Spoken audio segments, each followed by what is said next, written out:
Class 11 Ray Martin model question paper 5 এর একের দাগের 1 যেটা আছে x plus 3 whole to the power n এর বিস্তৃতির দ্বিতীয় এবং তৃতীয় পদ দুটির মান 240 এবং 720। যদি n ইকুয়ালস টু 5 হয় তবে x এর মান নির্ণয় করো।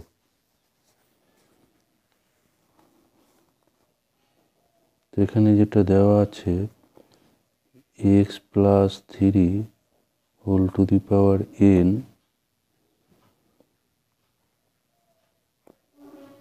তো এখানে n এর মান যেহেতু 5 দেওয়া আছে তাহলে n ইকুয়ালস টু আমরা 5 এখানে বসিয়ে দেব।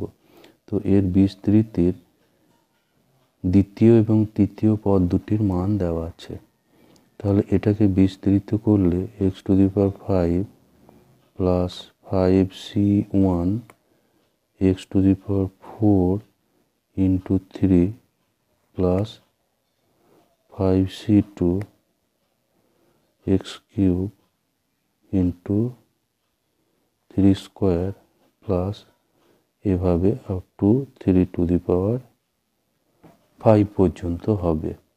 তো এখানে বলা আছে দ্বিতীয় এবং তৃতীয় পদ দেওয়া আছে এখানে, তাহলে 5c1 x to the power 4 into 3 এটা দেওয়া আছে 240। তাহলে 5c1 হচ্ছে 5 into x to the power 4 into 3 equals to 240। তাহলে x to the power 4 equals to 240 by 5 into 3। তো 3 এখানে 80, 5 16,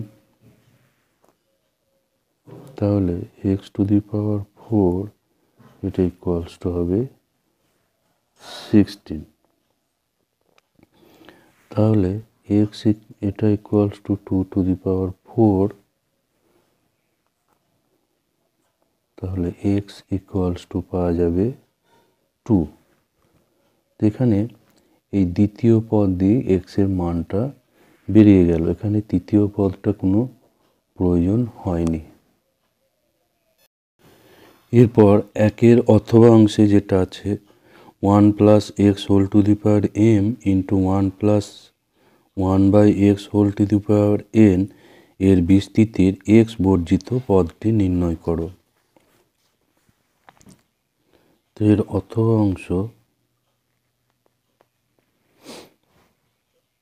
1 plus x whole to the power m into 1 plus 1 by x whole to the power n এর বিস্তৃতিতে x বর্জিত পদটা নির্ণয় করতে হবে। x বর্জিত পদ অর্থাৎ বিস্তৃত করলে যে পদে x থাকবে না সেই পদটাকে বের করতে হবে।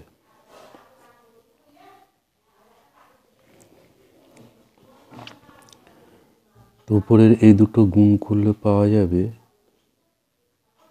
1 plus x whole to the power m plus n, আর নিচে আছে x to the power n।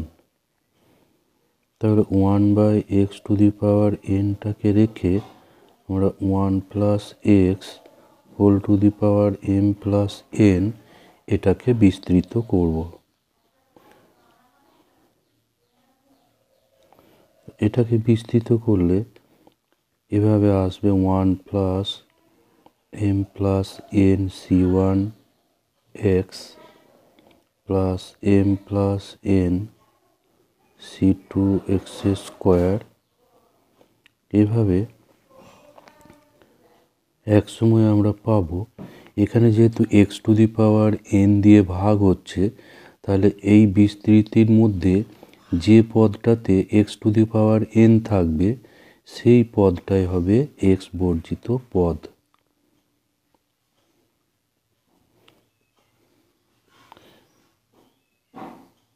এক সময় এটা আসবে। আর শেষ পদটা এখানে পাওয়া যাবে x⁴m+n। তাহলে এইগুলো যদি আমরা এই x⁴n দিয়ে যদি এই পদগুলোকে ভাগ করা হয়, তাহলে যখন এইটাকে ভাগ করা হবে, এটাকে ভাগ করলে তখন আমরা কি পাবো, বাই x⁴n। তাহলে এটা ক্যান্সেল হয়ে গিয়ে এই যে পদটা থাকবে সেটা হচ্ছে x বর্জিত পদ। তাহলে x বর্জিত পদ হবে এই পদটা m+n cn। তো এটাকে অ্যান্সার করে রাখতে পারো, বা এটাকে যদি NCR এর ফর্মুলায় ভাঙা হয় তাহলে m+n factorial by m+n - n factorial into n factorial equals to m+n factorial by, এখানে nটা ক্যান্সেল হয়ে থাকছে m factorial into n factorial.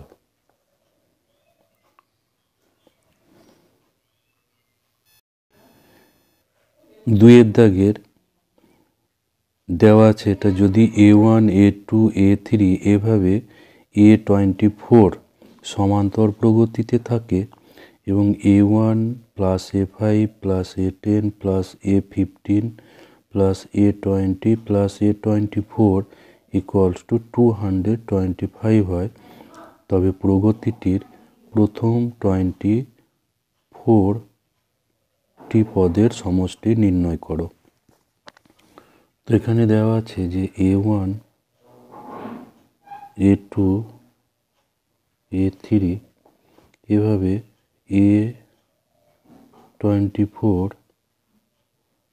এরা সমান্তর প্রগতি।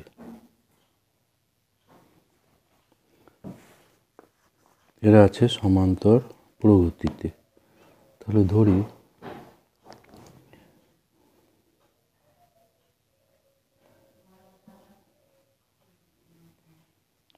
সাধারণ অন্তর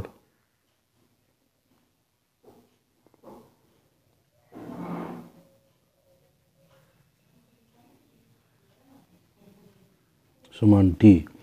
এখানে প্রথম পদ এখানে জানা আছে, সেজন্য শুধু সাধারণ অন্তরটা জানা থাকলেই হবে।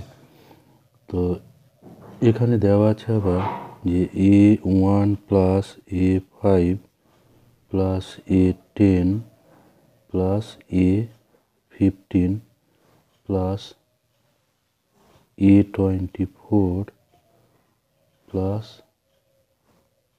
A20 plus A24 equals to 225। তো এখান থেকে পাবো A1 প্লাস, এবার সমান্তর প্রগতির আমরা জানি যে n-তম পদের সূত্র A plus n-1 into d, যেখানে এটা হচ্ছে প্রথম পদ, এটা হলো এখানে প্রথম পদ। তাহলে এখানে A5 সমান আমরা পাবো A1 প্লাস 4 - 1d 5 - 1d অর্থাৎ 4d। A10 এটা পাবো A1 plus 9d plus A15 এটা পাবো A1 plus 14d plus A20 এটা পাবো A1 plus 19d plus A24 এটাতে পাবো A1 plus 23d equals to 225। তাহলে এখানে A1 কতগুলো থাকবে, 6টা A1 আছে, 1টা 2টো 3টে 4টে 5টা 6টা, তাহলে 6A1 প্লাস এরপর ডিগুলো যোগ করলে এখানে 4 9 13 14 27 27 আর 19 এগুলো আমরা পাবো। এগুলো একটু আমরা যোগ করে নিই, তাহলে D 4 plus 9 plus 14 plus 19 plus 23 into D equals to 225। তাহলে 6A1 প্লাস এখানে এটা যোগ করলে কত পাচ্ছি, 13 27 46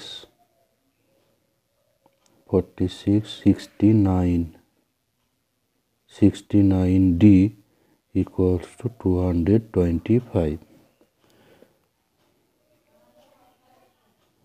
তো এখানে আমরা একটা 3 কমন করতে পারি, তাহলে 2A1 plus 23D equals to 225।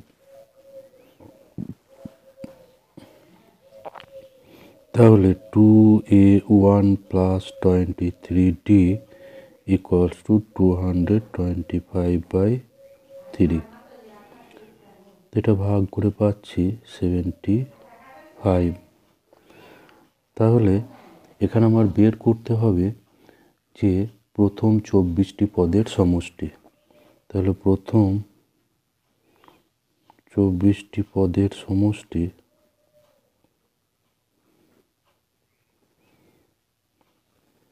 সমান্তর প্রগতির SN এর যে ফর্মুলা, SN n সংখ্যক পদের সমষ্টির formula n/2 2a plus n-1 into D. এটা হচ্ছে n সংখ্যক পদের সমষ্টির ফর্মুলা। তো এখানে n ইকুয়ালস টু আছে 24 আর এখানে a হচ্ছে A1 plus 24 minus 1 into D.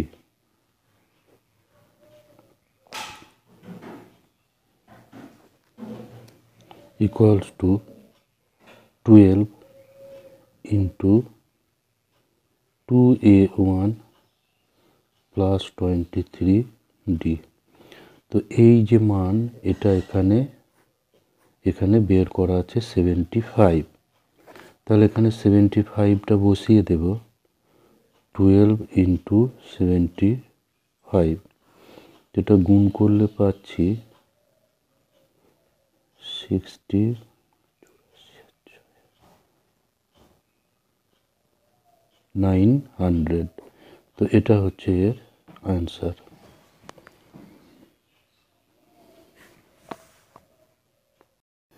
দুইয়ের একের যেটা আছে, একটি ত্রিভুজের শীর্ষ 1 1 বিন্দুতে এবং ওই শীর্ষবিন্দুগামী বাহু দুটির মধ্যবিন্দু দুটির স্থানাঙ্ক -1 2 এবং 3,2 হলে ত্রিভুজটির ভর কেন্দ্রের স্থানাঙ্ক নির্ণয় করো।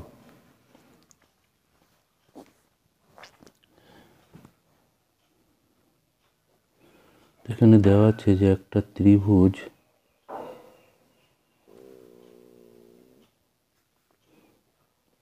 ABC এর ধরি এ শীর্ষবিন্দু, এটা হচ্ছে 1,1 এবং বি বাহুর মধ্যবিন্দু ডি আর AC বাহুর মধ্যবিন্দু ই। এখানে ডি বিন্দু এ বি বাহুর মধ্যবিন্দু দেওয়া আছে, এটা -1,2 এবং ইটা দেওয়া আছে এখানে 3,2। তাহলে ত্রিভুজটার ভর কেন্দ্রের স্থানাঙ্ক নির্ণয় করতে হবে। তো এখানে আমরা বি এটাকে ধরি x, y এবং সিটাকে ধরি x1 y1। তাহলে ডি যেহেতু এ বি এর মধ্যবিন্দু, তাহলে এখানে মধ্যবিন্দুর সূত্র কাজে লাগালে x plus one by two y plus one by two, এটা সমান পাওয়া যাবে এই ডি বিন্দুটা -1 2। তো এখান থেকে আমরা সমাধান করব। তাহলে x plus one by two এটা হবে -1 এবং y plus one by two এটা হবে 2। তো এখান থেকে আমরা x পাবো -3 আর এখান থেকে ওয়াইটা পাওয়া যাবে 3। এবং একইভাবে এবার এসি বাহুর মধ্যবিন্দু দেওয়া আছে ই 3,2, তাহলে এখান থেকে আবার মধ্যবিন্দুর সূত্র কাজে লাগালে x1 plus one by two y1 plus one by two, এটা হচ্ছে এসি বাহুর মধ্যবিন্দু অর্থাৎ 3,2।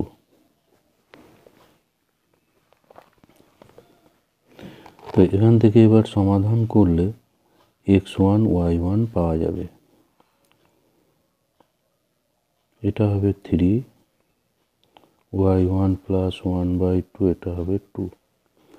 তো এখান থেকে x1 এর মান পাওয়া যাবে, x1 হচ্ছে 5 এবং y1 পাচ্ছি 3। তাহলে ত্রিভুজের শীর্ষবিন্দু তিনটেই পাওয়া গেল। অতএব ত্রিভুজের শীর্ষবিন্দু তিনটি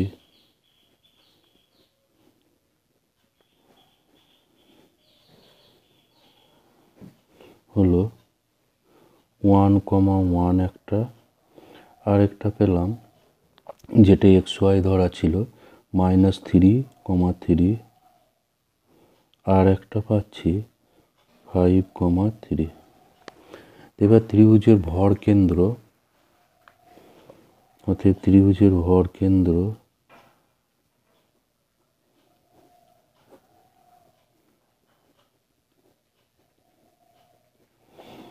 ভরকেন্দ্রের সূত্র ছিল x1 plus x2 plus x3 by 3, অর্থাৎ ভুজগুলোর সমষ্টি বাই 3, কোটিগুলোর সমষ্টি বাই 3। এটা করলে ভরকেন্দ্রের স্থানাঙ্ক পাওয়া যায়। তো এখানে ভুজগুলোর সমষ্টি করব 1 - 3 plus 5 by 3, 1 plus 3 plus 3 by 3। তো এখানে পাচ্ছি, এখানে এটা পাচ্ছি 3 বাই 3 আর এখানে 7 বাই 3। তো এটা সমান হচ্ছে 1,7 বাই 3, 1,7 বাই 3। এটা হচ্ছে ত্রিভুজের ভর কেন্দ্রের স্থানাঙ্ক, ত্রিভুজটার ভর কেন্দ্রের স্থানাঙ্ক।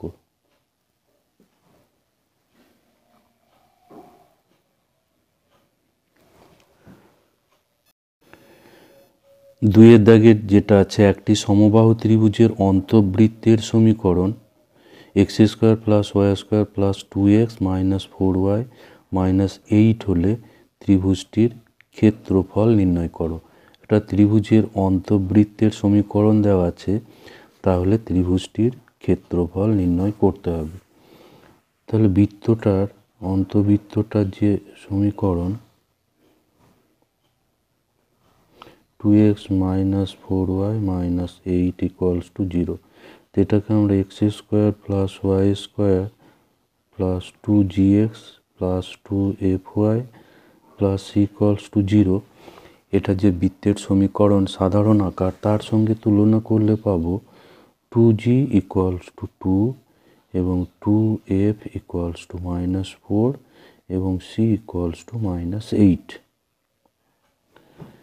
তাহলে g ইকুয়ালস টু এখানে 1, এফ ইকুয়ালস টু -2 এবং সি ইকুয়ালস টু -8। তাহলে অতএব বৃত্তের ব্যাসার্ধ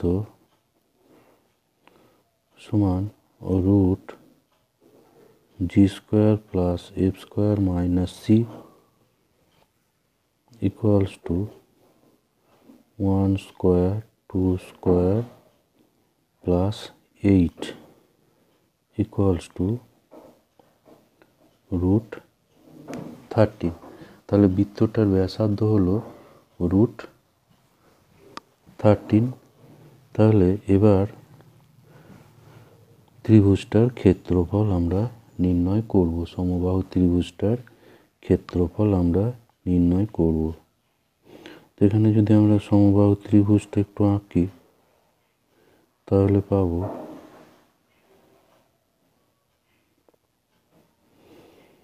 এটা হচ্ছে সমবাহু ত্রিভুজটার উচ্চতা। তো আমরা জানি যে সমবাহু ত্রিভুজের ক্ষেত্রে ভরকেন্দ্র, পরিকেন্দ্র এবং অন্তঃকেন্দ্র এটা সব একই হয়। এটা হচ্ছে আর। তাহলে বাহুর দৈর্ঘ্য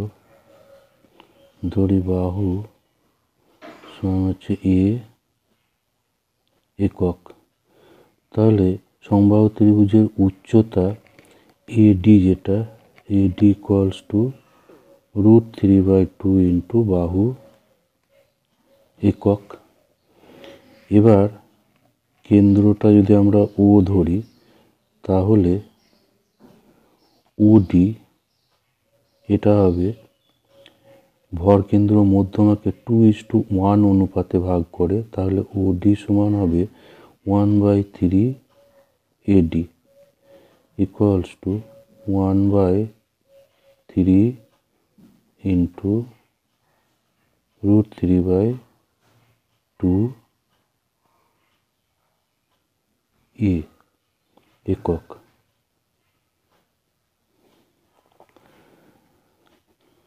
তাহলে এখানে এই ওডি এটাই হচ্ছে বৃত্তটার ব্যাসার্ধ,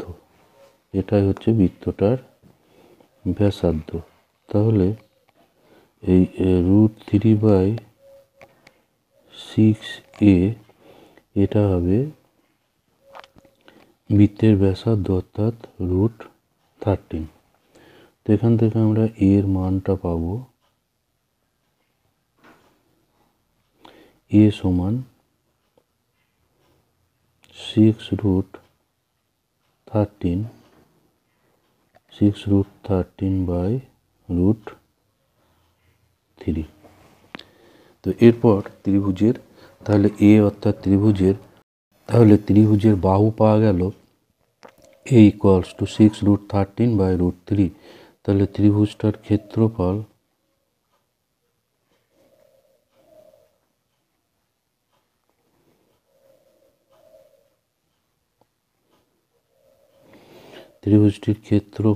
√3/4 এ স্কোয়ার। এটা হচ্ছে সমবাহু ত্রিভুজের ক্ষেত্রফলের সূত্র,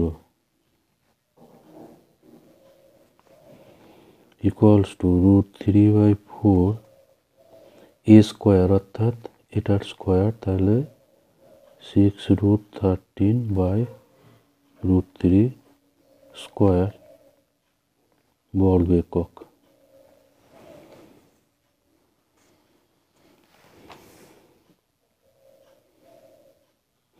ইকুয়ালস টু √3/4, এখানে পাবো 36 ইন্টু 13/3।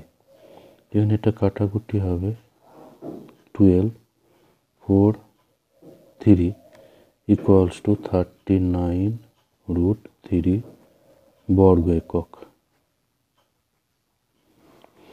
তো এটা হচ্ছে ত্রিভুজটার ক্ষেত্রফল। এরপর 2 অথবা অংশে যেটা আছে y² ইকুয়ালস টু 4ax, যেখানে a greater than 0 অধিবৃত্তের উপর অবস্থিত যেসব বিন্দু তার শীর্ষ এবং নাভির সঙ্গে 3a স্কোয়ার বর্গ একক ক্ষেত্রফল বিশিষ্ট ত্রিভুজ উৎপন্ন করে তাদের স্থানাঙ্ক নির্ণয় করো। তো এখানে Y square equals to 4ax এই অধিবৃত্ত দেওয়া আছে, আর সঙ্গে বলা আছে এটা গ্রেটার দেন 0। তাহলে এই যে অধিবৃত্ত, এই অধিবৃত্তের চিত্রটা হবে এরকম।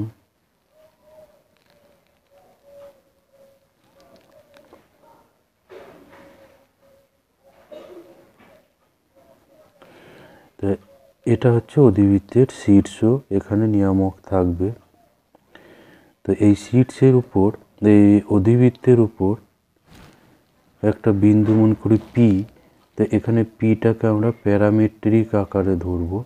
অধিবৃত্তের সমীকরণের প্যারামেট্রিক আকার জানো, এক্স সমান at স্কোয়ার, ওয়াই সমান 2at। এটা হচ্ছে অধিবৃত্তের প্যারামেট্রিক আকার। তো সেই প্যারামেট্রিক আকারে বিন্দুটা ধরব। তাহলে এখানে এর নাভি স্থানাঙ্ক এস, সেটা হবে a0। অধিবৃত্তের y square equals to 4ax অধিবৃত্তের নাভি স্থানাঙ্ক হয় a0। আর এখানে শীর্ষটা মূল বিন্দু, তাহলে এটা 0,0। তাহলে এই যে ত্রিভুজ OPS, এই যে ত্রিভুজ, এই ত্রিভুজের ক্ষেত্রফল এখানে বলে দেওয়া আছে যে ক্ষেত্রফলটা হচ্ছে 3a স্কোয়ার বর্গ একক। তাহলে এই যে ত্রিভুজ OPS এর ক্ষেত্রফল আমরা বার করব। ত্রিভুজ OPS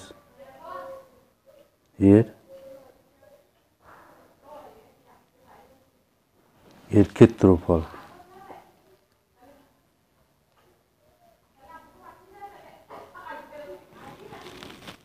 1/2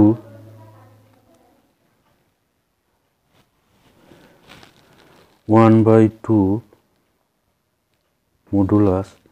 এখানে ক্ষেত্রফল যেভাবে বার করে, প্রথমে বিন্দু কটাকে লিখে নেব, ও টি স্কোয়ার 2at আর a0, আর এর সঙ্গে এই প্রথমের বিন্দুটা আর একবার লিখতে হবে।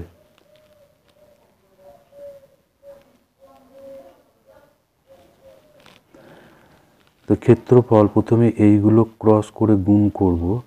তাহলে 0 ইন্টু 2at অর্থাৎ 0, at স্কোয়ার ইন্টু 0 অর্থাৎ 0, a ইন্টু 0 0 মাইনাস, এবার এই দিকে কোনাকুনি গুণ করব। তাহলে at স্কোয়ার 0 গুণ করে হচ্ছে 0 প্লাস a এবং 2at গুণ হবে, তাহলে 2a স্কোয়ার t আর 0 ইন্টু 0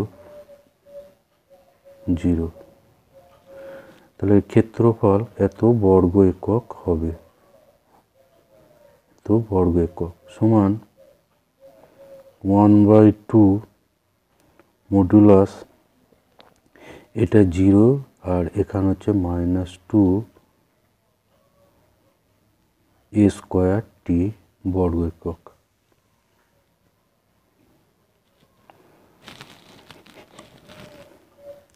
সমান এখানে 2a স্কোয়ার, এটা ধনাত্মক, এটা বাইরে চলে আসবে, থাকছে এখানে মডুলাস t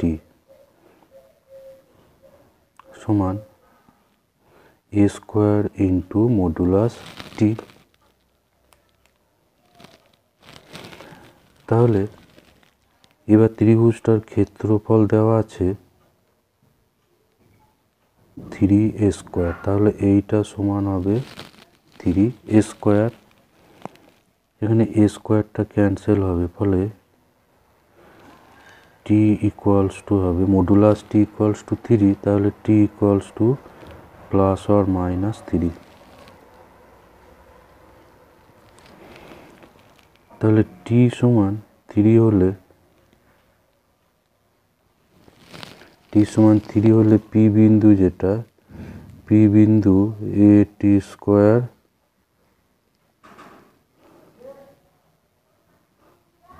টু এটি, এটা তখন হবে টি স্কোয়ার, টি সমান 3 বসালে এখানে হচ্ছে 9a,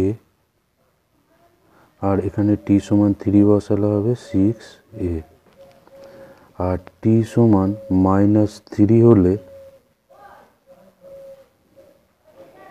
পি বিন্দুটা তখন কি হবে, এটি স্কোয়ার টু এটি ইকুয়ালস টু পি, এখানে টিটা -3 বসালে টি স্কোয়ার হবে 9, মাইনাস টি এর স্কোয়ার হচ্ছে 9, তাহলে এটা হয়ে যাবে 9a, আর এখানে টিটা -3 বসালে এখানে পাবো -6a।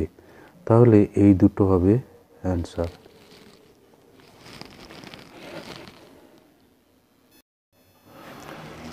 তিনের একে যেটা আছে, একটি ঝোঁকশূন্য মুদ্রাকে পরপর 3 বার টস করলে অন্তত একবার হেড পড়ার সম্ভাবনা নির্ণয় করো।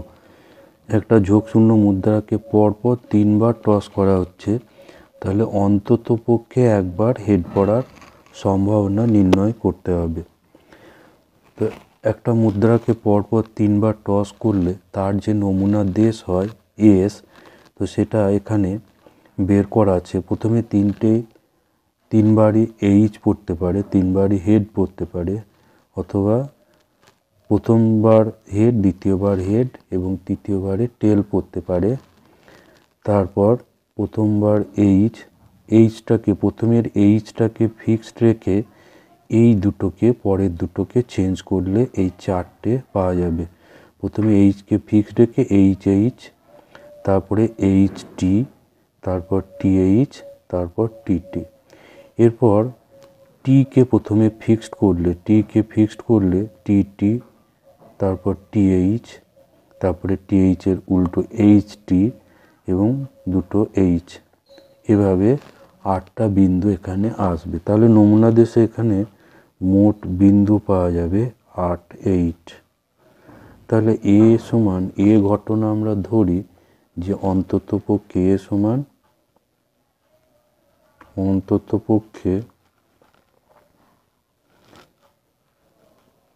একটি হেড পড়ার ঘটনা।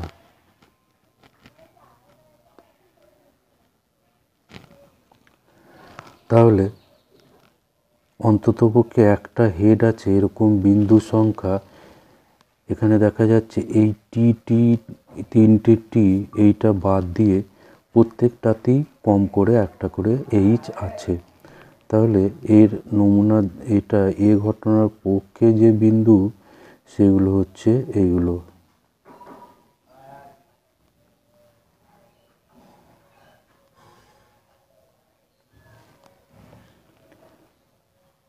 আর টিটিএইচ, তারপরে টিএইচটি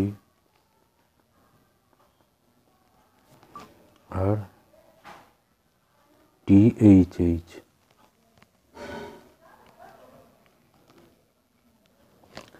তাহলে এখানে এ ঘটনার পক্ষে যে বিন্দু সংখ্যা সেটা হচ্ছে 8, তাহলে এখানে এম এ অর্থাৎ এ ঘটনার পক্ষে বিন্দু সংখ্যা সেটা এখানে হচ্ছে 7টা।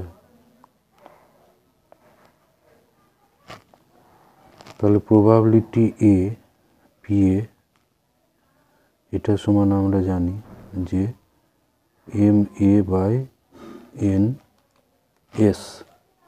তো এম এটা হচ্ছে 7 আর এন এস হচ্ছে 8। তাহলে 7/8 এটা হচ্ছে কমপক্ষে একটা হেড পড়ার সম্ভাবনা।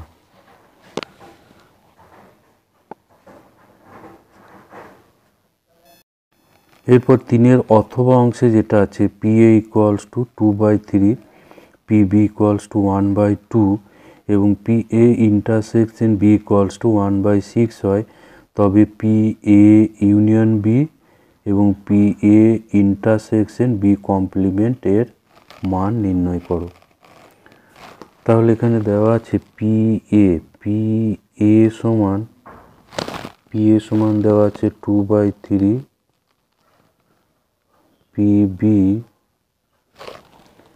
পিবি দেওয়া আছে 1/2 আর P A union B P A intersection B এটা দেওয়া আছে 1/6।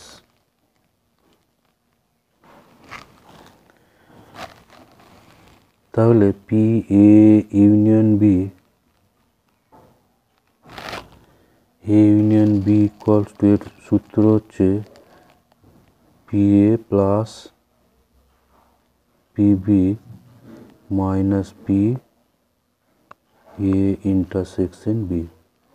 তো এই মানগুলো এখানে বসিয়ে দিলেই এটা অ্যান্সার হয়ে যাবে।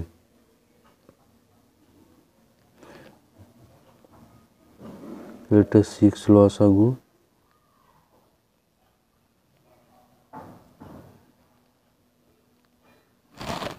তাহলে পি এ ইউনিয়ন বি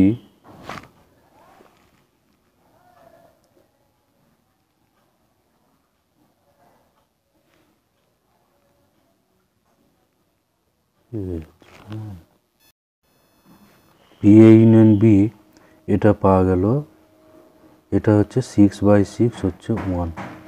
এরপর বার করতে দেওয়া আছে P A intersection B, probability of এ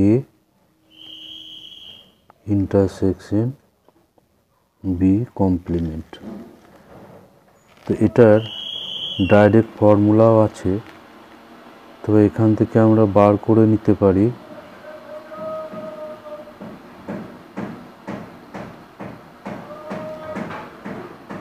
এটা এ এটা বি, তাহলে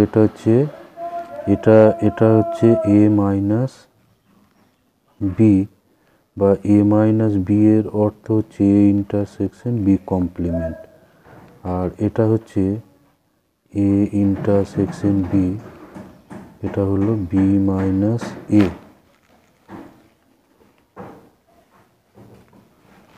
তাহলে এটা সমান কি বের করতে হবে। এখানে আমরা যে ভেন চিত্র, সেখান থেকে আমরা পাচ্ছি এ সমান, এ যে সেটটা সেটা সমান হচ্ছে A intersection B complement union, তার সঙ্গে ইউনিয়ন হচ্ছে এ ইন্টারসেকশন বি। এই যে এ সেট সেটা হচ্ছে এই সাদা অংশ আর এখানে এই শেড করা অংশটা মিলে, অর্থাৎ এর সঙ্গে এইটাকে ইউনিয়ন করলে আমরা এ পাবো। তাহলে এখানে এই যে এ ইন্টারসেকশন বি কমপ্লিমেন্ট এবং এ ইন্টারসেকশন বি এরা পরস্পর পৃথক সেট আছে, সেই জন্য পি এ সমান হবে এই দুটোর যোগফল, P A intersection B complement plus probability A intersection B. যেহেতু এই দুটো পরস্পর পৃথক সেট, এরা পরস্পর পৃথক, তাহলে এখানে এবার মানগুলো বসাবো। এটা হচ্ছে 2/3 equals to P A intersection B complement, আর এটা দেওয়া আছে 1/6।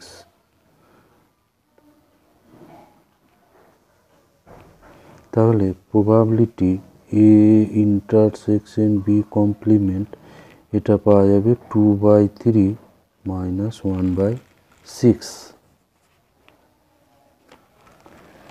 ইকুয়ালস টু 6, এটা লসাগু 4 minus 1 equals to 3/6 equals to 1/2।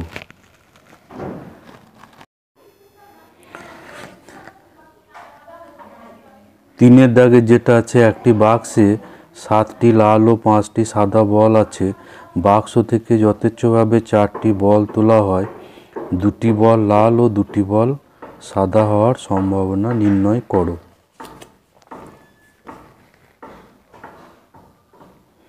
তাহলে এখানে বাক্সে মোট 7টি লাল বল এবং 5টি সাদা বল ছিল। তাহলে মোট বল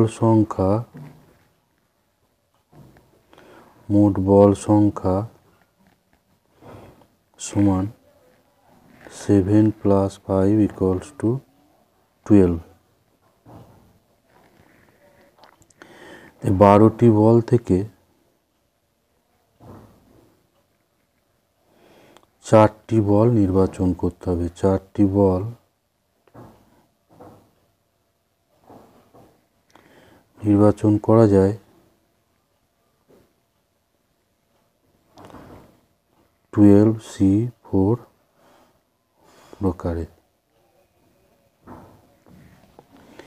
এবার এখানে বলা আছে যে নির্বাচিত বল 4টের মধ্যে 2টি লাল বল এবং 2টি সাদা বল হওয়ার সম্ভাবনা। তাহলে লাল বল এখানে আছে 7টি।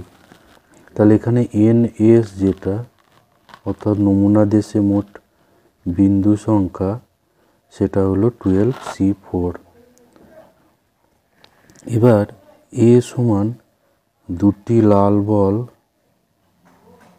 2টি লাল ও 2টি সাদা বল হওয়ার ঘটনা।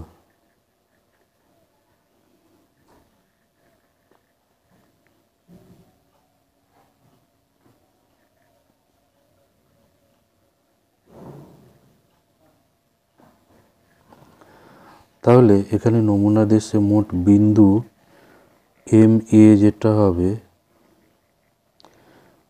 তাহলে 2টি লাল বল ছিল 7টি লাল বল ছিল, 7টা থেকে 2টো নির্বাচন করতে হবে এবং সাদা বল ছিল 5টি, তাহলে 5C2 এই দুটো এখানে গুণ হবে। 7টি সাদা বল থেকে 2টো নির্বাচনের প্রক্রিয়ার সঙ্গে 5টি সাদা বল থেকে 2টো সাদা বল নির্বাচনের প্রক্রিয়া, এই দুটো গুণ হবে। তোমরা বিন্যাস সমবায়ে করেছো যে কোনো একটা প্রক্রিয়া M উপায়ে সম্পন্ন হওয়ার পর অন্য আর একটা প্রক্রিয়া যদি N উপায়ে সম্পন্ন হয় তাহলে সেই প্রক্রিয়া দুটো M × N প্রকারে সম্পন্ন হয়, সেই জন্য এটা এখানে গুণ হবে। তাহলে নির্ণেয় সম্ভাবনা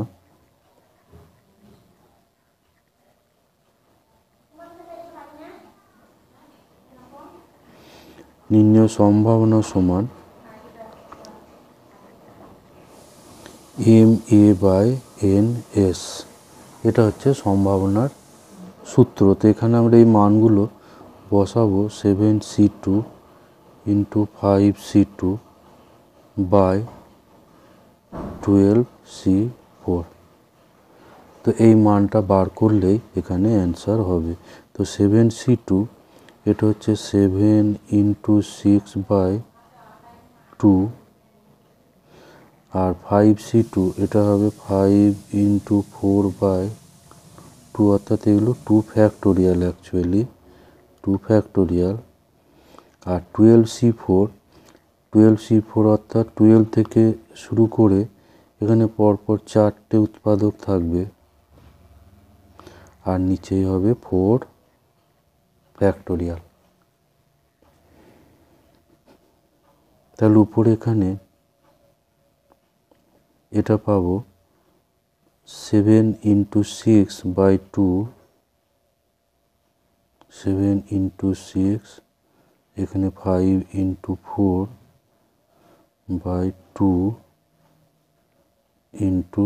2, আর নিচে এইগুলো হচ্ছে 12 × 11 × 10 × 9, আর এই 4 ফ্যাক্টোরিয়ালটা উপরে গুণ হয়ে যাবে।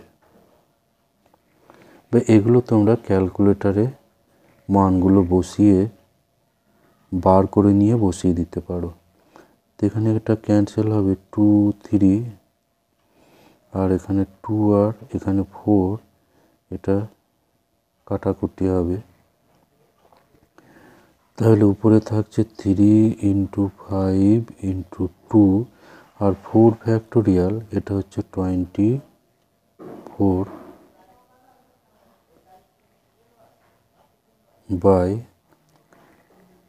এখানে একটা 7 থাকবে।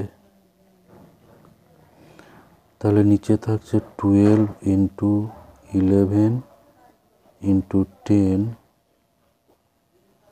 ইন্টু 9। তাহলে এখানে 12 এবং 24 এটা কেটে যাবে, এখানে 3 এবং এই 3 এটা কাটবে,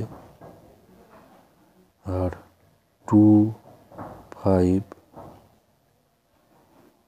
এর সঙ্গে এখানে 5টা ক্যান্সেল হবে। ফলে উপরে থাকছে শুধু 7 এবং 2 অর্থাৎ 14, আর নিচে আছে 11 আর 3 অর্থাৎ এটা হচ্ছে 33।